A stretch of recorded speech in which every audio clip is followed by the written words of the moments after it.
오늘은 프란시프 과학혁명이란 책의 3장 천상의 세계를 읽어보았습니다. 인상 깊었던 구절들을 중심으로 책 이야기를 또 잠깐 해보겠습니다. 첫 번째 인용 구절은 이것입니다. 지금 우리는 역설적이고 안타깝게도 과학의 발전 덕분에 이전보다 천체의 작동을 더 잘 이해하게 되었지만 대다수의 사람들은 더 이상 밤하늘의 움직임을 맨눈으로 보고 천상의 세계를 실감하며 그 아름다움에 감탄하지 않게 되었다. 이 구절이 인상 깊더라고요. 일단은 우리가 빛공해 때문인지 공해 때문인지 별 자체가 잘 보이지가 않죠. 별의 신비를 우리가 채 느끼기 어려운 시대에 살고 있습니다. 과학 시간에 별의 움직임에 잔뜩 배우긴 하지만 이 말을 들으니까 시가 하나 떠오르더라고요. 미국의 시인 월트 휘트먼이라고 굉장히 유명한 시인이죠. 그 시인이 이런 시를 하나 썼었습니다. 내가 그 박식한 천문학자의 강연을 들었을 때 어떤 시인지 한번 읽어보겠습니다. 내가 그 박식한 천문학자의 강연을 들었을 때 온갖 증거와 숫자들이 내 앞에 줄지어 나열되었을 때 더하고 나누고 계량할 도표와 도형들이 내 앞에 제시되었을 때 그 천문학자가 강당에서 큰 박수를 받으며 강의하는 걸 앉아 들었을 때 나는 알 수 없게도 금방 따분하고 지루해져 자리에서 일어나 밖으로 빠져나와 홀로 거닐며 촉촉히 젖은 신비로운 밤 공기 속에서 이따금 말없이 하늘의 별들을 올려다보았다.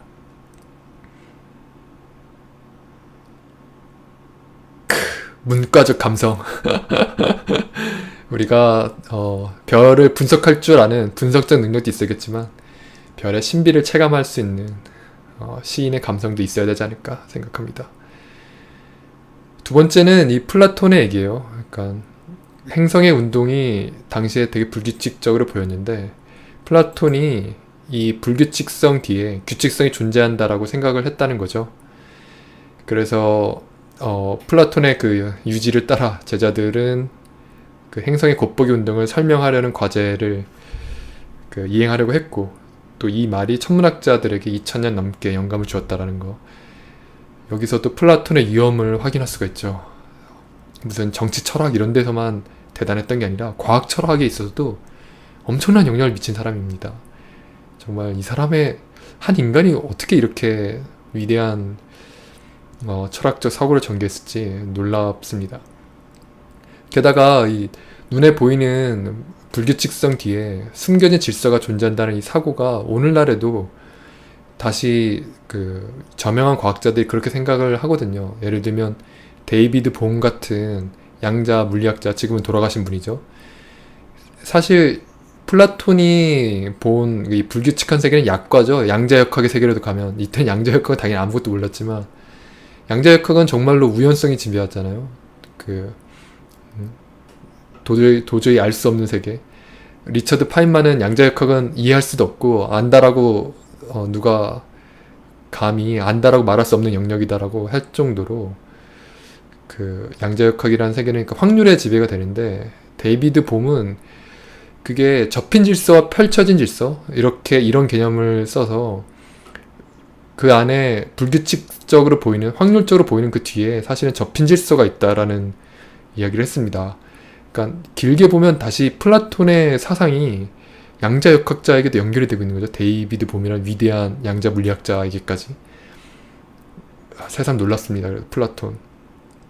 자, 그 다음에 세 번째 인용구는 이런 얘기입니다. 근대 초기 학자들이 별이 인간을 어느 방향으로 기울게 할 수는 있지만 전적으로 결정하지는 않는다라고 생각했다고 해요. 이를 표현한 말이 사피엔스 도미나투루 아스트리스라는 말이라고 합니다. 지혜로운 사람은 별을 지배한다. 멋있는 말이죠. 요약하자면 인간은 언제나 자신의 행동을 선택할 수 있다. 이런 말이라고 합니다.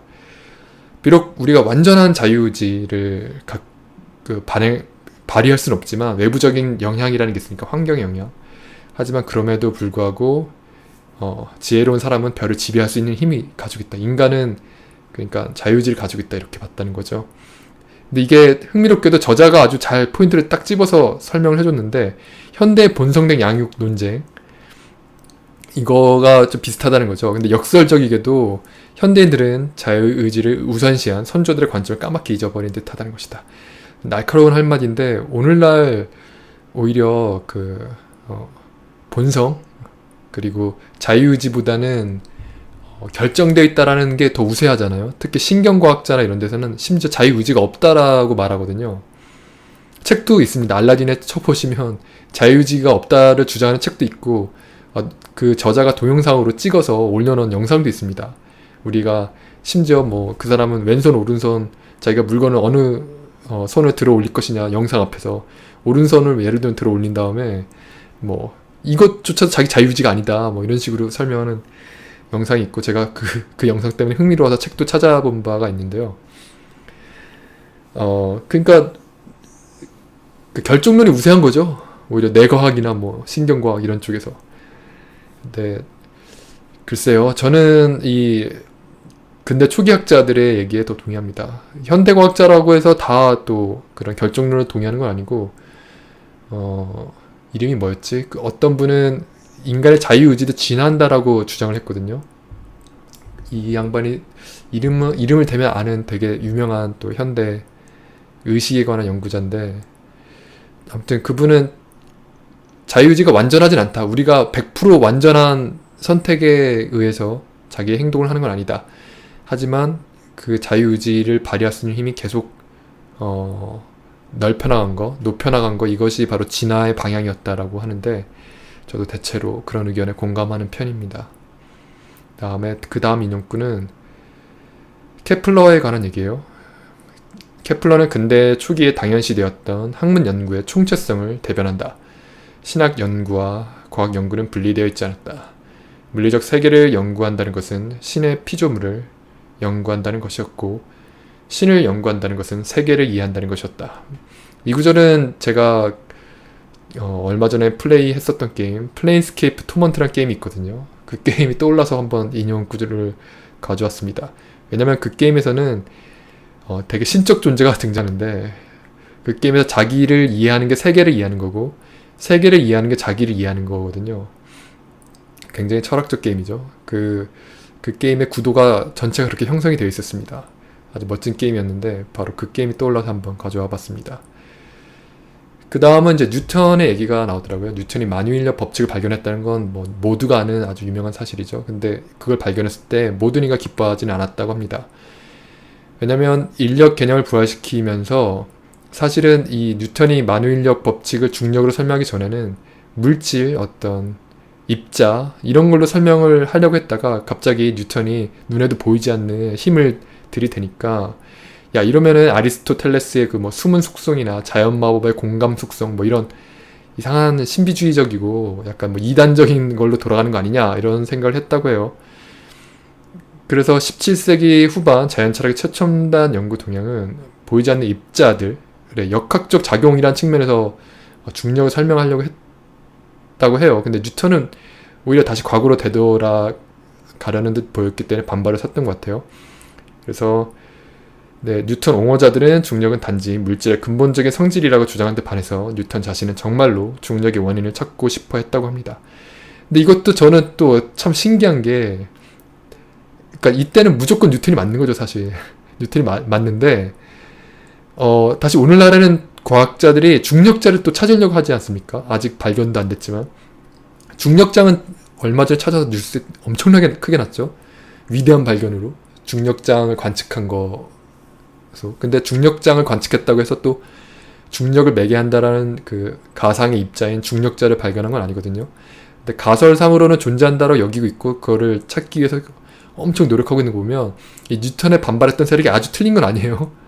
그러니까 중력을 어떤 입자로 설명하려던 노력이 틀린 건 아니었습니다. 이 패션이 돌고 돈다고 하는데 이 과학적 사고, 과학 철학이라는 것도 뭔가 돌고 도는 속성이 있는 게 아닌가. 참 이 자연이라는 게 신비롭죠. 우주라는 것이. 그다음에 마지막 인용구는 이겁니다. 뉴턴은 자신이 만유인력의 법칙을 재발견했을 뿐이라고 여겼다. 고대인들이 이미 알고 있던 법칙이라고 여겼던 것이다. 뉴턴은 프리스카, 사피엔티아를 믿었기 때문이다. 르네상스 인문주의자들 사이에서 유행했던 이 개념은 고대의 지혜가 오래전부터 존재했지만 시간이 흐르면서 타락했다고 여겼다. 이 구절이 흥미로워서 이 고대지에 이게 흥미로워서 가져와 봤습니다. 이런 사상을 갖고 많은 소설 같은 것도 있죠. 뭐 음모론 같은 것도 있고 고대에 뭐 완전한 문명이 존재했다 이런 식의. 저는 주로 무협지가 떠오르더라고요. 저 옛날에 어릴 때 고등학생, 중학생 이런 시절에 겨울에 이렇게 추운 겨울에 따뜻한 이불 속에서 귤 까먹으면서 무협지 보면 그렇게 행복할 수가 없었는데 그때 아주 재밌게 읽었던 무협지 중에 하나가 이런 사상에 의해서. 근데 무협지 그런 건 많아요. 하여튼 고대로 갈수록 그 무공의 세기가 센 거죠. 엄청난 그 무공의 지식, 지혜를 갖고 있다가 그게 현대로 올수록 소실됐거나 실전됐거나 이런 거죠. 그래서 그거를 뭐 발견해 나가는 그런 과정. 그리고 김용의 영웅문, 그 김용 영웅뿐만 아니라 김용이라고 이제 무협지의 최고 마스터가 있죠. 우리 무협의 그 최고 존엄. 김용 선생이 쓴 무협의 책에도 보면 시대가 흐를수록 현대로 올수록 무공의 세계가 약해집니다. 그것도 사실은 프린스카 사피엔티아라고 할 수가 있겠죠.